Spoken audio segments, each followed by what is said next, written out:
ದೇವರನ್ನು ಪೂಜಿಸುವಾಗ ಕೈ ಸುಟ್ಟರೆ ಅದು ಯಾವುದರ ಸಂಕೇತ? ದೇವರ ಪೂಜೆಯನ್ನು ಮಾಡುವಂತಹ ಸಂದರ್ಭದಲ್ಲಿ ನಾವು ಪಡೆದುಕೊಳ್ಳುವ ಕೆಲವೊಂದು ಸಂಕೇತಗಳು ನಮಗೆ ದೇವರು ನಮ್ಮ ಪೂಜೆಯಿಂದ ಸಂತುಷ್ಟನಾಗಿದ್ದಾನೆಯೇ ಇಲ್ಲವೇ ಎಂಬುದನ್ನು ಹೇಳುತ್ತದೆ. ದೇವರನ್ನು ಪೂಜಿಸುವ ಸಂದರ್ಭದಲ್ಲಿ ನಮ್ಮ ಕೈ ಸುಟ್ಟರೆ ಅದು ಏನನ್ನು ಸೂಚಿಸುತ್ತದೆ? ಪೂಜೆಯ ಸಮಯದಲ್ಲಿ ಇಂತಹ ಸೂಚನೆಗಳು ನಿಮಗೂ ಸಿಕ್ಕಿದೆಯೇ? ದೇವರನ್ನು ಪೂಜಿಸುವಾಗ ಪ್ರತಿಯೊಬ್ಬರೂ ಸಂಪೂರ್ಣ ಶ್ರದ್ಧಾಭಕ್ತಿಯನ್ನು ತೋರುತ್ತಾರೆ. ಈ ರೀತಿ ಶ್ರದ್ಧಾಭಕ್ತಿಯಿಂದ ನಾವು ದೇವರನ್ನು ಪೂಜಿಸಿದಾಗ ಅಥವಾ ದೇವರ ಆರಾಧನೆಯನ್ನು ಮಾಡಿದಾಗ ನಮಗೆ ದೇವರ ಆಶೀರ್ವಾದ ದೊರೆಯುವುದು. ನಮ್ಮ ಜೀವನದ ಕಷ್ಟಗಳೆಲ್ಲ ಒಂದೊಂದಾಗಿ ಪರಿಹಾರವಾಗುವುದು ಎನ್ನುವ ನಂಬಿಕೆ ಇದೆ. ದೇವರ ಆಶೀರ್ವಾದವು ನಮ್ಮ ಜೀವನಕ್ಕೆ ಸಂತೋಷವನ್ನು, ಸಮೃದ್ಧಿಯನ್ನು ಮತ್ತು ಶಾಂತಿಯನ್ನು ತರುವುದು ಎನ್ನುವ ಕಾರಣಕ್ಕಾಗಿ ಅನೇಕರು ಪ್ರತಿನಿತ್ಯ ದೇವರ ಪೂಜೆಯನ್ನು ಮಾಡುತ್ತಾರೆ. ದೇವರ ಪೂಜೆಯನ್ನು ಮಾಡುತ್ತೇವೆಯಾದರೂ ದೇವರು ನಮಗೆ ಒಲಿದಿದ್ದಾನೆಯೇ ಅಥವಾ ಇಲ್ಲವೇ ಎಂಬುದನ್ನು ತಿಳಿದುಕೊಳ್ಳುವುದು ತುಂಬಾ ಮುಖ್ಯವಾಗಿರುತ್ತದೆ. ನಾವು ಪೂಜೆಯನ್ನು ಮಾಡುವಾಗ ಅನೇಕ ಸೂಚನೆಗಳನ್ನು ಪಡೆದುಕೊಳ್ಳುತ್ತೇವೆ.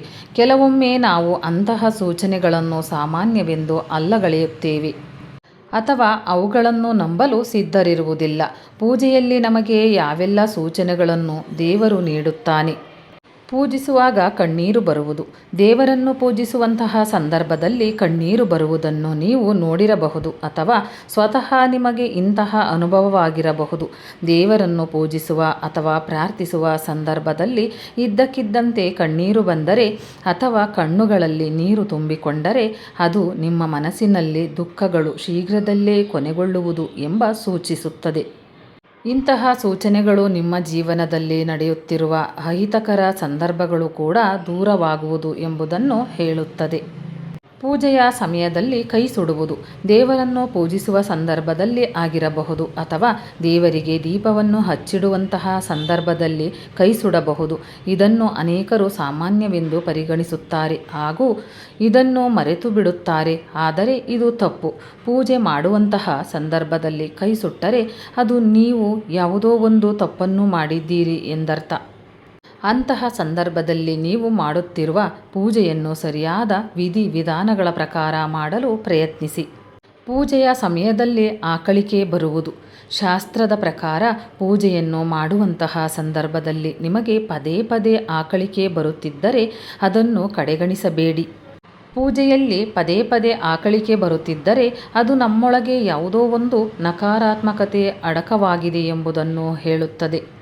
ಇನ್ನು ಕೆಲವೊಮ್ಮೆ ನಮ್ಮೊಳಗೆ ನಕಾರಾತ್ಮಕ ಆಲೋಚನೆಗಳು ಹೆಚ್ಚಾದಾಗ ಇಂತಹ ಘಟನೆಗಳು ಸಂಭವಿಸುತ್ತದೆ. ಇಂತಹ ನಕಾರಾತ್ಮಕತೆಯನ್ನು ತೆಗೆದುಹಾಕಲು ನಿಮ್ಮನ್ನು ನೀವು ಧ್ಯಾನದಲ್ಲಿ ತೊಡಗಿಸಿಕೊಳ್ಳಿ. ಪೂಜೆಯು ದೇವರಿಗೆ ಮೆಚ್ಚುಗೆಯಾಗಿರುವುದರ ಸಂಕೇತ. ದೇವರು ನಮ್ಮ ಪೂಜೆಯಿಂದ ಸಂತುಷ್ಟನಾಗಿದ್ದರೆ ದೇವರಿಗೆ ಹಚ್ಚಿಟ್ಟ ದೀಪದ ಜ್ವಾಲೆಯು ಜೋರಾಗಿ ಹಾಗೂ ನೇರವಾಗಿ ಉರಿಯಲು ಪ್ರಾರಂಭಿಸುತ್ತದೆ. ದೇವರನ್ನು ಪೂಜಿಸುವಂತಹ ಸಂದರ್ಭದಲ್ಲಿ ಇದ್ದಕ್ಕಿದ್ದಂತೆ ಅತಿಥಿಗಳು ನಿಮ್ಮ ಮನೆಯನ್ನು ಪ್ರವೇಶಿಸುವರು. ದೇವರ ಫೋಟೋ ಅಥವಾ ವಿಗ್ರಹದಿಂದ ಹೂವು ಕೆಳಗೆ ಬೀಳುವುದು. ದೇವರ ಪೂಜೆಯನ್ನು ಮಾಡುವಂತಹ ಸಂದರ್ಭದಲ್ಲಿ ಇಂತಹ ಘಟನೆಗಳು ನಡೆದರೆ ಅವುಗಳನ್ನು ಅಲ್ಲಗಳೆಯಲು ಹೋಗದಿರಿ ಅಥವಾ ಅದನ್ನು ನಿರ್ಲಕ್ಷಿಸಲು ಮುಂದಾಗದಿರಿ.